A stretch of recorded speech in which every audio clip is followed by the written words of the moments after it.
This is the plaintiff, Lawrence Perry. He says he rented an apartment to the defendant, and things eventually became volatile between the two of them. The defendant's kids were unruly.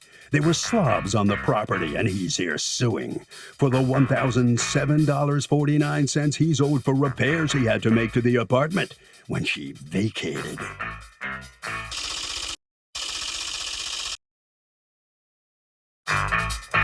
This is the defendant, Shanita Portis. She says the plaintiff is a very petty guy who accuses her of smoking weed after she'd been living there for 2 years. It was the neighbor's weed. She cleaned the place herself when she moved out, and he refused to do a walkthrough with her, so she owes nothing. She's accused of leaving the place a blooming mess.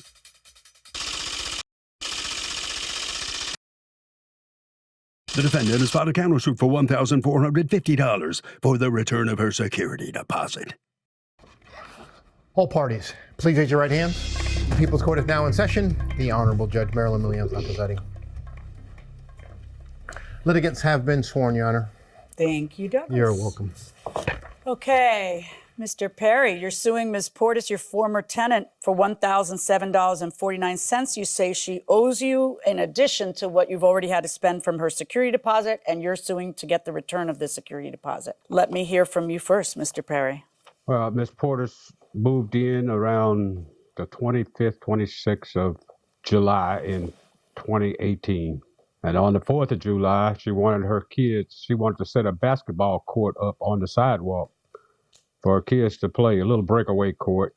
And I referred her to the lease on page 7, paragraph 20, sidewalks and hallways. And after that, she put a fly catcher in the doorway, and I moved that, and she complained about the bugs being in the hallway. So I put bug lights, colored bug lights in the outside and inside of the hallway. Okay. And she went on, and it got worse and worse. She had the kids' bicycles in the hallway, and I referred her to the lease again. No personal items in the hallway at all for safety reasons. So it went on, and later down the road, she probably about a year in, her kids would, I guess she was trying to teach them responsibility, take the garbage out, and they would drop the garbage bag on the sidewalk from the back door and drag it, which was about 40, 50 yards, all the way down the sidewalk to the dumpster, which left garbage juice the entire way. How is it that I know exactly what he's talking about when he says garbage 100%. juice? All right, go ahead.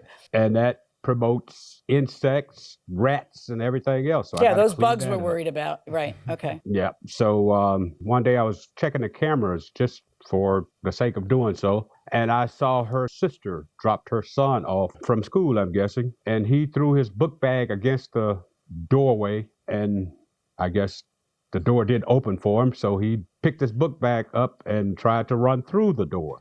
That didn't work, so he backed up and tried again. This time he succeeded. So he busted the door down? He did. Okay, and go on. And yeah, that cost me $500, but I never told her anything about it, but her sister witnessed this. But then every other week or so, I was in her house repairing something. Closet doors was the main thing that would be broken. I probably fixed every closet door in her house probably one time or another. How long did she live there? 3 years. Okay, and at the end of the 3 years, did she choose to leave, or did you tell her she had to leave? She chose to leave, but if she had not, I was going to tell her that I was not renewing her lease because yeah, she but had you didn't, did you? Like, you know, you renewed her lease how many times? 2. Right, and then you let her stay there after that as a month-to-month, right? No. She stayed. She was on a lease when she left even, but it was at the end of her lease. Okay, so she had the original contract and 2 renewals thereafter. That's correct. Okay. The second year, I gave her a lease to sign because I always give them leases to sign, and then after they sign them, I'll sign them. That way they can't use them unless I sign them. And? But she refused to give it back to me. I asked her for it. She goes, "Oh, I can't find it." What is your last lease that you have written? What is it dated? 2019. So that takes us to 2020, but she moves out in 2021, right? That's correct. So when you say that there's a lease covering 2021, I need to see that written lease. It would have been the lease for 2020 that would have gone to. Correct. So it doesn't exist. If you didn't make her give you one, if once she said, "Oh, I can't find it," you go, "Oh, it works for me. Doesn't matter." Then you don't have a written lease that requires things a written lease require. What you have by operation of law is a month-to-month tenancy. And the rules aren't the rules you wrote in a lease that expired. They're the rules that apply in your state. That's what you have. But let's not get hung up on that. And let's get to the part where she decides that she's going to move out. And what happens? Well, she decided she was going to move out on the 17th of May. That was her 30-day notice. Okay. And that notice was fine for you, correct? It was, yes. Okay. So then what happens on the 17th of June? She texted me and said she had a family emergency, so she was going to move the following day. Okay. So you prorated another day of rent and then she moves, right? That's correct. That's All right. correct. Now, what happens once she moves out? The day she moved out, I went in and videotaped the condition of the unit after she left. And? It was spackle all over the wall everywhere. The apartment was left a mess. She didn't even vacuum the floor, much less get the carpet clean before she left. Okay. And there was melted substance in the living room carpet. I have no idea what that was or how it got melted into the carpet. Let me hear from you, Ms. Portis. What condition did you leave the place in? You're suing to get your security deposit back, but he says that the damages were so extensive that he paid even more than your security deposit. And he's the one who brought you to court to pay the additional $400 and something, plus some other stuff we'll talk about in a moment. So you tell me, what condition did you leave the place in? I cleaned the apartment. I wiped down the refrigerator. I vacuumed. I had 3 TVs mounted. I had a TV mounted in the living room, my daughter's room, and my son's room. So I patched the holes up. I vacuumed every room. I cleaned the bathrooms. I swept the floor. I wiped out the refrigerator. I videotaped all of that as well. So let's look at his video, because his video would have things. Lots of times what I see is that the person who wants to show how clean it is videos from afar, and the person who wants to show how dirty it is videos from really close. Looks like they had TVs on the wall everywhere, and I'm gonna have to sand down those spots and paint the entire room, because I'm never gonna get anything to match what's there. You know, people do touch up. The floors and the carpet's a mess.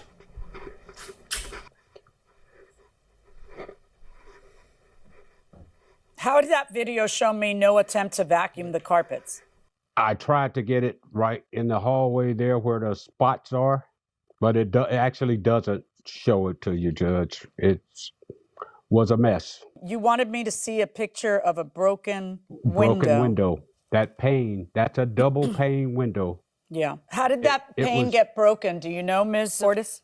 No, that window was never broken. That window was fine. Well, the window's broken in the picture. He's not going to break his own window just to pin it on you. I mean, so there's something. No, I understand that, but I'm saying when I left, is he saying that the glass window was broken? Yes. He's saying that the outside pane was cracked. No, that window was not broken. How would the tenant crack the outside pane anyway? How would a tenant do that? I have no idea. Now, I'm kind of interested in this, because if I'm going to spackle holes, I'm going to ask for touch-up paint. Did you ever ask him for any of the touch-up paint of any of the rooms? Well, I had asked him to do a walkthrough.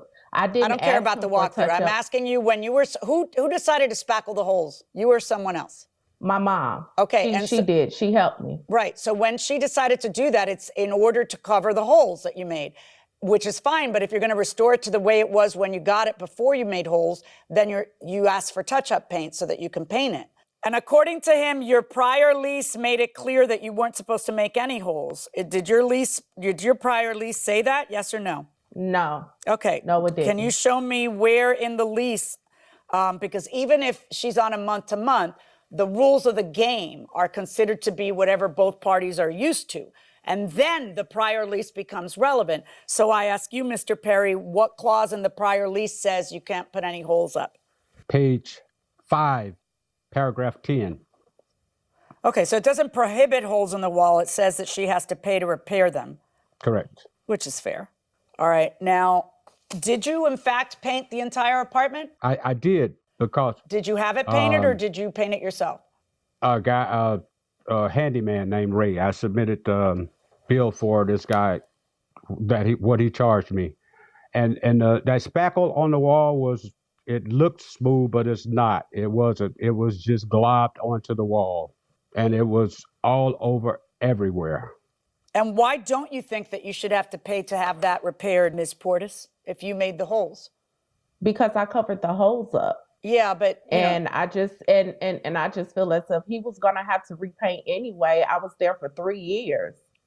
He was gonna have to do that's wear and tear. So is he was it gonna making have holes to, isn't wear and tear? Wear and tear means I mean, walked not- on the carpet. What else do you expect me to do? Making holes is actual, which I understand. I've been in and out of a million apartments. I have 3 grown children who I've helped them come in and out of apartments. I mean, you want to be able to hang things up. I get that, but then there's a cost associated with it, or you restore it to the way it was before. I don't know whether he needed to paint the whole place over this or not, or whether touch-up paint would have done it, because you put me in this position. See, because you, instead of finishing the circle and asking for touch-up paint, you left it that way. So now he gets to say, oh, look at this, I can't possibly match the paint, so now I got to paint the whole place. You see what I'm saying? Like if you either leave the holes or and expect that you're going to pay for it, or finish the job of patching the holes, which isn't just spitting spackle on it. You also have to paint, and then the paint has to match. That's part of the hole repair. All right. According to you, she left it quite dirty as well. Let's talk about the carpet. He had to clean the carpets because There was the little black stuff. I don't have a clue what it is, but it was all over everywhere. Were you doing hair And, in that apartment? No, I was not. I have my own salon. Here's so the black there was stuff. no need. How did I even know that you know what? How did I even know that that's your profession? Here's the living I have room. my own salon, so there was no need for me to do hair what at I'm home. looking at is consistent with, some kind of products. Like, for example, what's that? That I don't know. That might be the living room. That could have been one of my kids. So that I don't know what that is. What is this a picture of? The ceiling fan? It is. Okay. What is this, That's the top of the fridge? of the refrigerator. It is. And the top of the refrigerator was dirt and then confetti on top of it, as if she was celebrating how messy she could leave it. I doubt that. Did you send her a letter take telling her, itemizing what the expenses were? I did. Everything in that apartment needed to be updated. Everything. was Yeah, but outdated. look, I'm not here to update, and neither are you. It's not your job to update for him.